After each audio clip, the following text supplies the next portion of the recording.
Apa yang mereka dengar mereka ingin tahu. Coba lihat kehidupan remaja. Pulang nonton film Rambo, pengen jadi Rambo, gagah, maunya belekai melulu.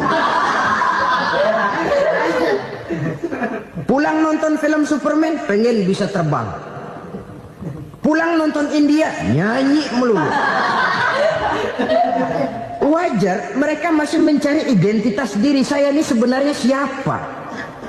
Lingkungan, pergaulan akan membentuk itu. Karena itu pandai-pandailah bergaul, karena ia sangat besar pengaruhnya dalam ikut membentuk kepribadian manusia.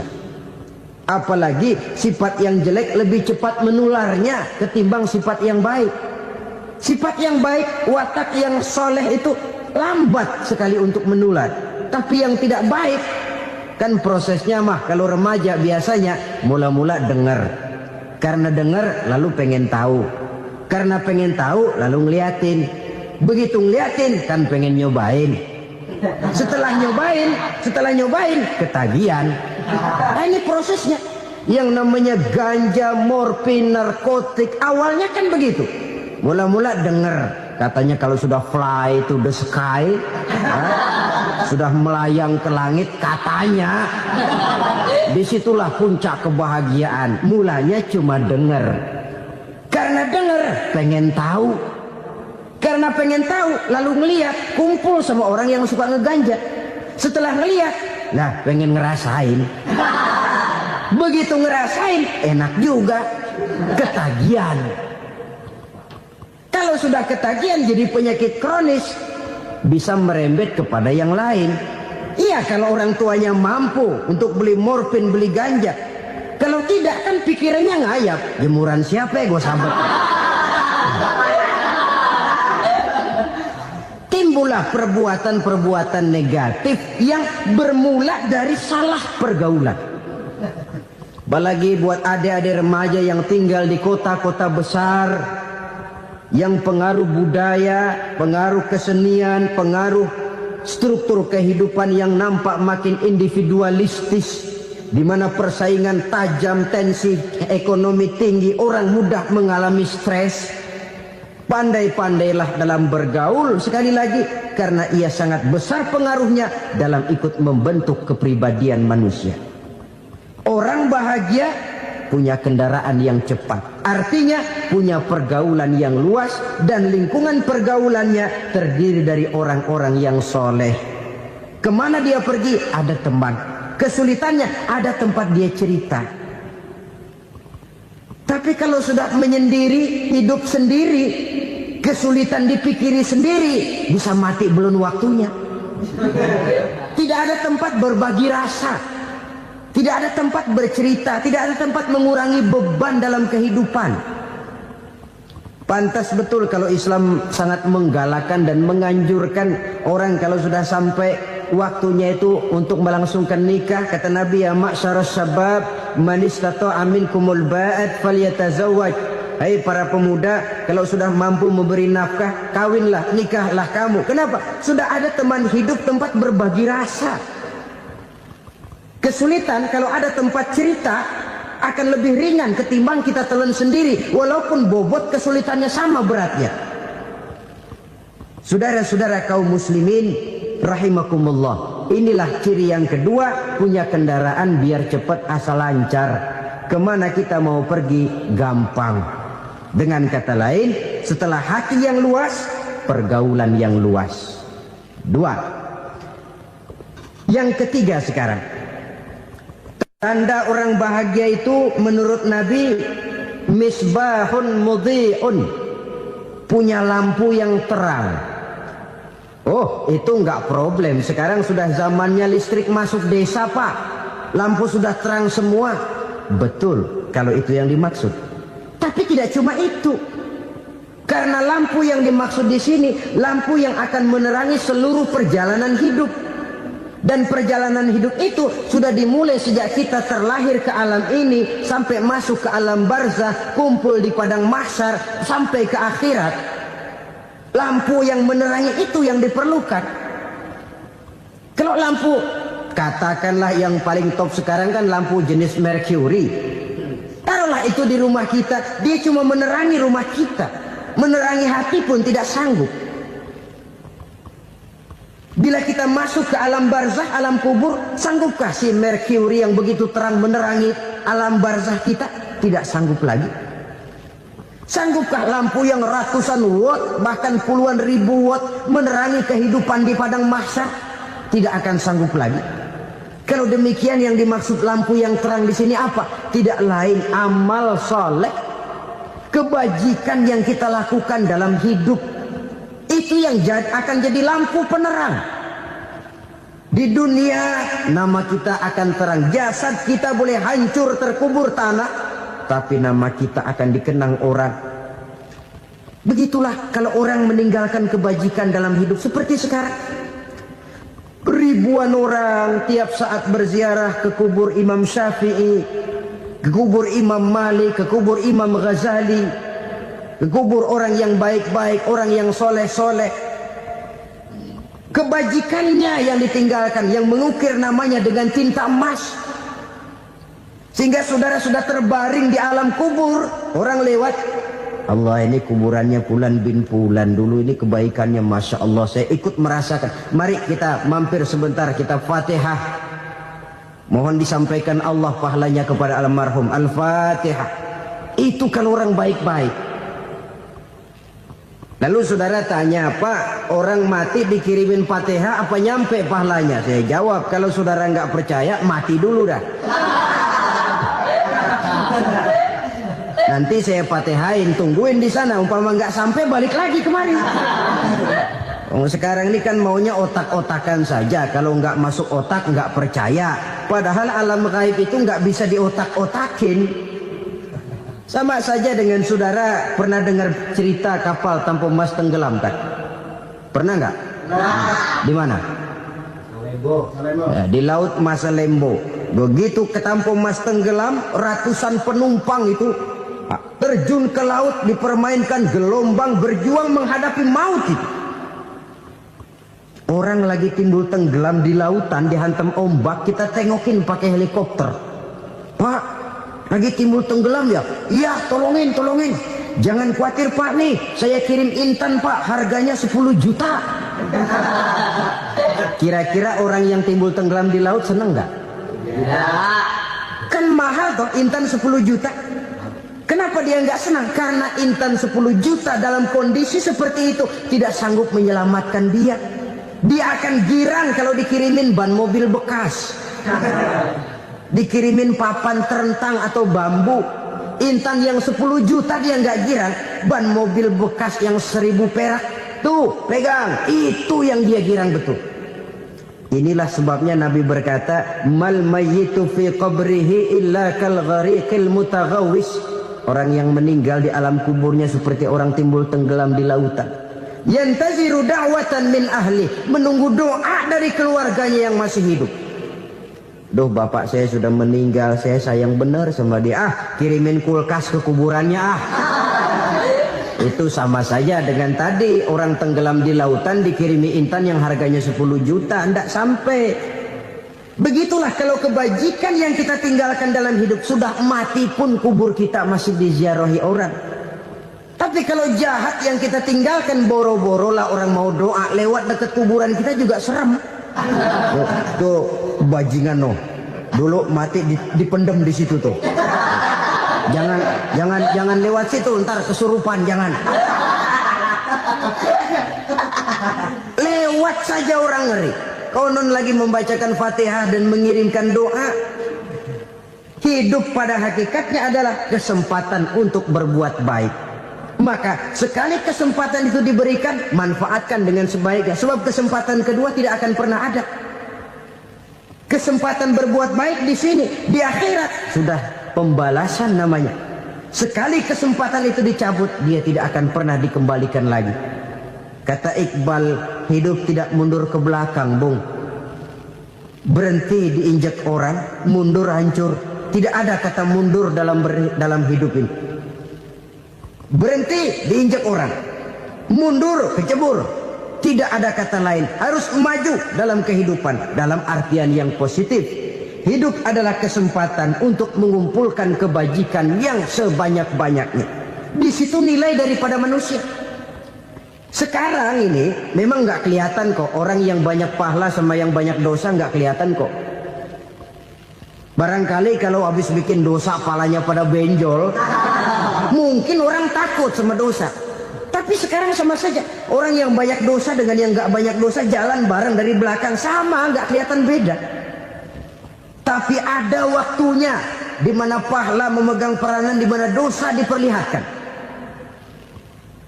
Sama saja kalau kita bawa mobil siang, lampu kan nggak begitu berfungsi. Apa lalu bilang, alah ini lampu berat-beratin, copot-copotin aja dah. Tidak perlu begitu. Kenapa? Pada satu saat malam senja akan datang. Bila matahari terbenam, senja pun datang, gelap mulai merayap, disitulah baru terasa perlunya lampu. Pahala begitu. Sekarang orang yang nggak ada pahalanya nggak kelihatan dalam kehidupan. Tapi pada satu saat senja kehidupan akan datang. Ajal merenggut nyawa, malam merayap, dan hidup mulai diliputi kegelapan di alam barzah. Dikala itu kalau nggak punya lampu, alangkah malangnya kita. Sebab amal yang baik, kata Nabi, di alam barzah itu akan diciptakan menjadi perempuan yang cantik menemani kita. Amal yang jahat akan menjadi orang yang paling jelek nemenin kita. Sudah di tempat gelap yang nemenin jelek.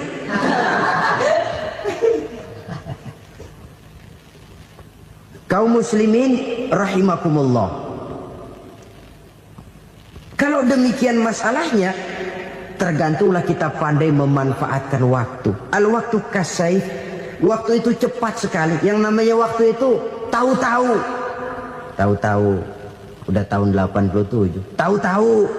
Udah begitu. Tahu-tahu. Yang kemarin anak-anak, sekarang udah pada punya anak. Tahu-tahu saja itu. Begitu cepat waktu berlalu. Kalau tidaklah pandai kita memanfaatkannya, akan rugi kita. Nabi bersabda, "Man kana yaumuhu khairun min amsihi fahuwa rabih." Barang siapa yang hari ini lebih baik daripada hari kemarin, itu orang untung. Hari ini lebih baik daripada kemarin. Bulan ini lebih baik dari bulan kemarin. Tahun ini lebih baik dari tahun kemarin. Itu orang yang beruntung. Tahun kemarin sembayangnya maghrib doang, sekarang udah tambah isya. Tahun kemarin cuman Idul Fitri aja ngancem bener, sekarang udah tambah Jumat, lalu tambah lagi maghrib, tambah lagi isya, dan selanjutnya. Hari ini lebih baik daripada kemarin, itu orang yang beruntung. Wa man kana yaumuhu mislu amsihi fahuwa khasir. Lalu barang siapa yang hari ini sama saja dengan hari kemarin, itu orang rugi. Hari ini sama dengan kemarin, rugi itu. Bulan ini begitu, bulan kemarin begitu. Tahun ini begitu, tahun lalu juga begitu. Rugi itu orang. Rugi apa? Rugi umur. Umur tambah, amalan gak pernah tambah. Dan saya pikir lebih merupakan azab ketimbang nikmat kalau orang dikasih panjang umur cuma untuk numpuk dosa. Mending mana? Panjang umur banyak dosa sama pendek umur dikit dosa? Mending mana? Mending mana? Ya, paling mending tentu panjang umur banyak pahala.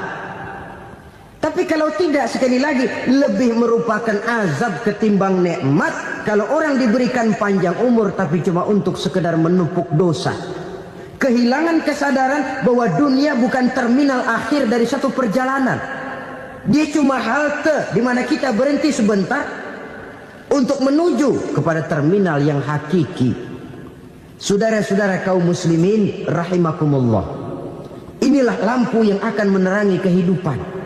Amal yang kita lakukan di dalam kehidupan. Jadi yang dimaksud dengan lampu yang terang, kebajikan yang kita kerjakan dalam hidup.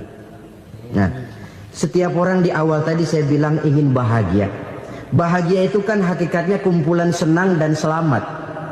Senang, selamat. Apa bedanya? Senang tapi tidak selamat, nggak bahagia. Selamat tapi nggak senang, nggak bahagia orang. Contoh, kalau orang korupsi, duitnya banyak, senang dia, tapi keselamatannya.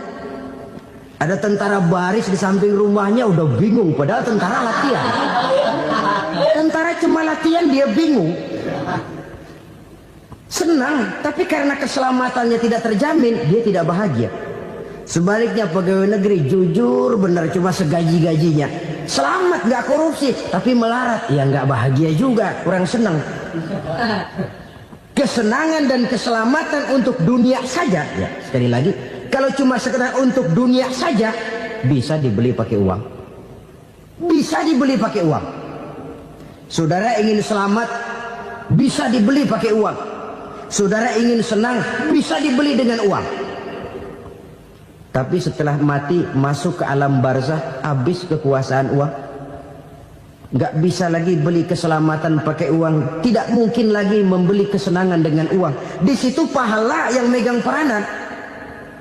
Makin banyak pahala, makin banyak saham untuk membeli kesenangan dan keselamatan, untuk memperoleh yang namanya bahagia. Dan jangan lupa loh, di alam barzah kita nggak sebentar, menunggu datangnya kiamat. Loh iya, kalau kita begitu dikuburin terus kiamat datang, untung. Tapi kalau masih harus 1000, 2000, puluhan ribu tahun yang akan datang, dalam satu penantian yang begitu lama, tanpa saham untuk memperoleh kebahagiaan, satu kemalangan yang tidak ada pernah putus-putusnya. Janganlah tergelincir oleh kebahagiaan sebentar yang menipu dengan mengorbankan kebahagiaan hakiki yang berjangka panjang. Apa artinya senyum sejenak kalau harus ditebus dengan tangis seumur hidup? Biarlah kita minum jamu, pahit memang, getir memang, tapi kan besok badan sehat. Daripada sekarang minum sirup, manis memang, enak memang, tapi bibir pada jontor besok. Sirawan, batuk, nggak karu-karuan. Banyak orang tertipu oleh kesenangan yang sebentar. Padahal laisa kullu ma yalma'u zahaban. Belum tentu semua yang berkilat itu emas. Belum tentu semua yang gemerlap itu intan. Karena itu, marilah manfaatkan kesempatan yang diberikan Allah ini untuk mengumpulkan kebajikan yang sebanyak-banyaknya. Yang terakhir sekarang, yang keempat, tanda orang bahagia kata Nabi. Zaujatun salihah. Orang bahagia itu tanda yang keempat kata Nabi, punya istri biar cakep asal taat. Sudah surga itu, cakep taat. Istri kayak gitu, kalau belum mati jangan dikuburin dulu. Sudah cakep taat lagi. Tapi kadang-kadang enggak, udah jelek ngadat melulu. Apa yang mau dipilih? Sebab itu Quran mengatakan istri pakaian untuk suami, suami pakaian untuk istri. Kenapa suami istri diibaratkan pakaian? Alangkah tingginya gaya bahasa Quran ini. Suami istri teman hidup, hidup perjalanan panjang. Sejak kita dalam rahim sudah ada hidup kan di sini. Sampai ke alam dunia, masuk ke alam barzah, kumpul di padang mahsyar, sampai menuju akhirat, itu perjalanan hidup. Carilah istri atau suami teman hidup yang membawa manfaat tidak hanya kehidupan di dunia ini, sampai di alam barzah, sampai di padang mahsyar. Suaminya mungkin meninggal lebih dulu, atau istrinya mungkin meninggal lebih dulu. Tapi suami atau istri yang masih hidup berbuat kebajikan. Suami saya meninggal, ada hartanya, saya sedekahkan, niat pahala untuk almarhum suami saya. Ini teman hidup. Tidak dibatasi dan tidak bisa dipisahkan oleh maut sekalipun. Zohirnya mungkin pisah, badannya mungkin pisah, tapi hatinya, jiwanya, kebersamaannya dalam menghadapi kehidupan. Karena itu, saudara-saudara, bahasa Quran indah. Suami istri diibaratkan seperti pakaian. Apa fungsi pakaian? Pertama, pakaian jadi kebanggaan. Artinya suami harus menjadi kebanggaan istri, istri harus jadi kebanggaan suami. Yang kedua, pakaian itu kan fungsinya menutup aurat. Artinya sesama suami istri harus saling menjaga kekurangan masing-masing. Jangan malah sesama suami istri saling membongkar rahasia dan aibnya sendiri-sendiri. Istrinya diceritain jeleknya di mana-mana, atau suaminya dibongkar rahasianya di pasar umum. Itu sudah tidak lagi berfungsi sebagai pakaian. Kenapa semua ini diperlukan? Karena kita menyadari bangsa yang baik terdiri dari masyarakat yang baik. Masyarakat yang baik merupakan susunan dari warga yang baik. Warga yang baik adalah terdiri dari rumah tangga yang baik. Dan rumah tangga yang baik merupakan susunan dari pribadi yang baik. Dari situ langkah dimulai. Membangun satu bangsa yang baik diawali dengan membangun rumah tangga yang baik, dengan menciptakan pribadi-pribadi yang baik. Sehingga dari sini diharapkan berkembanglah nilai-nilai kebaikan. Orang akan bahagia mempunyai istri yang soleh. Kenapa? Tidak ada seorang suami bisa sukses jadi apapun dia, apapun profesinya. Dokter kah, kiai kah, mubalik kah, petani kah, pengusaha kah, pejabat tinggi kah? Tidak ada seorang suami yang bisa sukses tanpa peran serta istrinya. Walaupun memang peranan itu tidak begitu kelihatan, tapi sangat menentukan. Karena itu, saudara hadirin yang saya hormati, Islam sangat menghargai kaum wanita, memberikan kedudukan yang tinggi sepanjang tidak mematikan kodrat kewanitaannya. Nah, kalau sudah kesuksesan ini diawali dari rumah tangga, karier di masyarakat mudah untuk dikejar. Tapi keberantakan di rumah tangga merupakan kegagalan pertama di tempat lain. Sesungguhnya harta, dinar, dirham, uang di mana-mana selalu bikin hebat orang yang memilikinya. Coba lihat, orang yang punya duit sama yang enggak punya duit, jangan gaya hidupnya, gaya jalannya aja lain. Wahia lisanun liman arada fasahatan, wahia silahun liman arada qitala. Uang adalah senjata yang paling ampuh bagi orang yang mau pergi.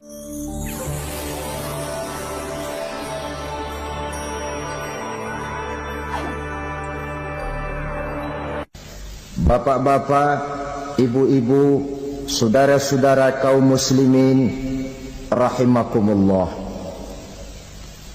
Murai di dahan dan kokok ayam di kandang, dunia ini penuh dengan berbagai macam kesibukan. Sejak dari petani yang turun ke ladang, pedagang yang berangkat ke pasar, pelajar yang menuju sekolah, sampai kepada pegawai yang berangkat ke kantor, seluruhnya tidak lain untuk mencari sesuatu yang bernama bahagia. Setiap orang menginginkan kebahagiaan, dan tidak seorang pun menginginkan kesengsaraan dalam kehidupan ini. Namun nyatanya tidak setiap orang yang ingin bahagia mengetahui jalan yang harus ditempuhnya untuk sampai kepada kebahagiaan itu. Maka pada kesempatan pertemuan kali ini, saya ingin menyampaikan sebuah hadis dari junjungan kita baginda Nabi besar Muhammad sallallahu alaihi wasallam yang termuat dalam kitab Mukhtarul Ahadits An-Nabawiyah, di mana beliau bersabda, arba'un min sa'adatil mar'i. Ada 4 perkara yang merupakan tanda dari orang bahagia. Saya mau tanya, di antara saudara-saudara yang hadir di sini, apa ada yang kepengen jadi orang sengsara? Ya. Seluruhnya tentu ingin mendapatkan kebahagiaan. Maka menurut resep dari Nabi kita, tanda orang bahagia itu 4. Jadi kalau saudara ingin bahagia, harus mempunyai 4 perkara ini. Yang pertama, orang bahagia itu kata Nabi, darun wasi'un. Punya rumah biar bagus asal gede. Enak ngaturnya. Daripada sudah punya rumah kecil, adanya di pinggir kali, gubuk, kalau hujan bocor, miring lagi, kiamat. Loh, kalau gitu Islam materialis dong. Hadis ini boleh diartikan dengan makna hakiki, arti yang sebenarnya. Boleh diartikan dengan makna majazi, arti kiasan. Kalau dia diartikan dengan arti kias, maka yang dimaksud darun wasi'un ay qalbun wasi'un. Rumah yang luas tidak lain daripada hati yang lapang. Karena di situ kunci kebahagiaan yang sebenarnya. Walaupun kita cuma tinggal di petak berukuran 2 kali 3 meter, kalau hati kita luas rasanya rumah itu. Tapi biar rumah kita halamannya saja puluhan ribu hektar, ada kolam renangnya, kamar tidurnya tidak lagi terhitung. Kalau hati yang menempati rumah itu sempit, maka akan terasa sempit jugalah rumah itu.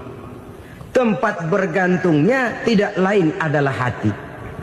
Marilah kita mencoba melihat berbagai pandangan orang tentang bahagia ini. Ada orang menyangka bahwa bahagia itu kalau dia mendapatkan harta yang sebanyak-banyaknya. Siapa yang banyak harta, dialah raja. Apa yang dia mau, seluruhnya bisa dibeli. Keamanannya, dia bisa menyewa petugas.